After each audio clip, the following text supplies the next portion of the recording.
आज मद्रासा तालीमुल इस्लाम Jafar Qadri charity committee आणि कोपर committee यांच्या सौजन्याने आज या इथे आमचे जे काय बिहार यूपी येथे जे काही लोक कामगार लोक होते त्यांचा प्लॅस्टिक देण्यात आलेलं आहे।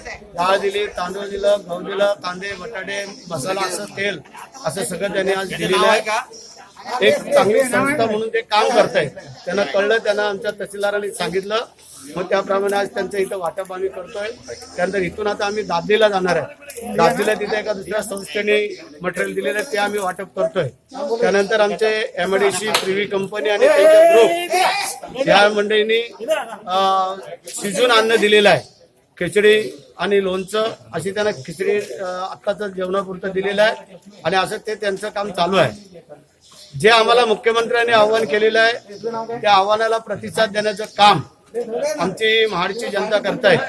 हे जे काय एनजीओले कमिट्या लोक आहेत या प्रत्येक कमिट्यांनी असं वाटून घेतलेले। मगाशी मी आमचे दिलीप भाई देवीदास ती जैन कमिटी आहे, तर ते लोक पण आता रायगड साईडला साहित्य वाटप करायला गेलेले आहेत। त्यानंतर त्यांना मी आव्हान केलेलं आहे की आमचे जे काय आदिवासी बांधव आहेत आता त्यांना रोजंदारी नाही, त्यांना मासेमारी नाही आणि फार अडचणीत आलेले आहेत, तर त्यांचाही विचार त्यांना राशनिंग आम्ही देतोय। 3 रुपये 2 रुपये गहू आणि तांदूळ याप्रमाणे साखर हे देतोय, परंतु त्याच्यावरती काहीतरी कालवण पाहिजे, आमटी पाहिजे आणि त्यासाठी आम्ही तो प्रयत्न चालू आहे माझा की सेवाभावी संस्थांकडनं त्यांना मग ते मटेरियल भरून द्यायचं। आता मी प्रिव्हीवाल्यांना सांगितलं की तुम्ही आता डाळ खिचडी शिजून देऊ नका, आता आम्हाला कांदे द्या, बटाटे द्या, तेल द्या, चटणी द्या, मीठ द्या, लसूण द्या, डाळ द्या, की जेणेकरून आम्ही त्यात आमटी भात करू किंवा खिचडी भात करू, पण ते आमचे सगळे कुटुंब देतील। तुम्ही आता जेवण दिलं तरी काय जे हजर असतील त्यांना मिळेल, काय लोकांना मिळणार नाही।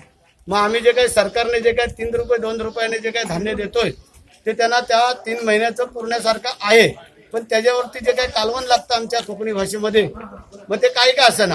आता आम्ही त्यांना जरा दुसरी आणखी वेगळी पद्धत अवलंबतोय, कारण आता आम्हाला भाजीपाला पुरेनासा झालेला आहे, तर आम्ही सुकी मच्छीची दुकान आहे ती चालू ठेवायला सांगितलेली आहे। जर जवळा सुकट जर नेली 50 रुपयाची तर ते 4 दिवस खाऊ शकतात, पण भाजीपाला जर 50 रुपयाचा नेला तर 1 किंवा 2 टायमाला पुरू शकतो। हा फरक आहे। मग काय ते खाणारे तिकडे गेले तर मग भाजीपाल्यावरचा लोड कमी होईल। मग या सगळ्या बाजूचा विचार आम्ही करून जेवढं शक्य आहे तेवढं या जनतेला मदत करतो आणि कोणी उपाशी राहणार नाही। जे पंतप्रधानांनी मुख्यमंत्र्यांनी आव्हान केलेलं आहे की या आपल्या भारत देशामधला कुठलाही नागरिक उपाशी राहणार नाही आत्ताच्या अडचणीमध्ये, त्याची जबाबदारी लोकप्रतिनिधी म्हणून आम्ही सगळ्यांनी घेतलेली आहे, एनजीओवाल्यांनी घेतलेली आहे, कंपनीवाल्यांनी घेतलेली आहे, ज्या सेवाभावी संस्था आहेत याही मंडळींनी घेतलेली आहे आणि ती जबाबदारी आज आम्ही इथं करंजखोलच्या ह्या ठिकाणी आम्ही सुरुवात केलेली आहे आणि ती पार पाडू की जोपर्यंत ही अडचण दूर होत नाही तोपर्यंत आम्ही सगळ्यांच्या पाठीशी राहू। परंतु जनतेला आमचं आव्हान आहे की कोणीही घराच्या बाहेर जास्तीत जास्त पडू नका, की जेणेकरून आम्ही आव्हान करतोय हे जनतेने सरकारने केलेलं आव्हान आहे, मुख्यमंत्र्यांनी पंतप्रधानांनी केलेलं आव्हान आहे, हे आपल्या स्वतःच्या हितासाठी रक्षणासाठी केलेलं आहे। जय हिंद, जय महाराष्ट्र। चल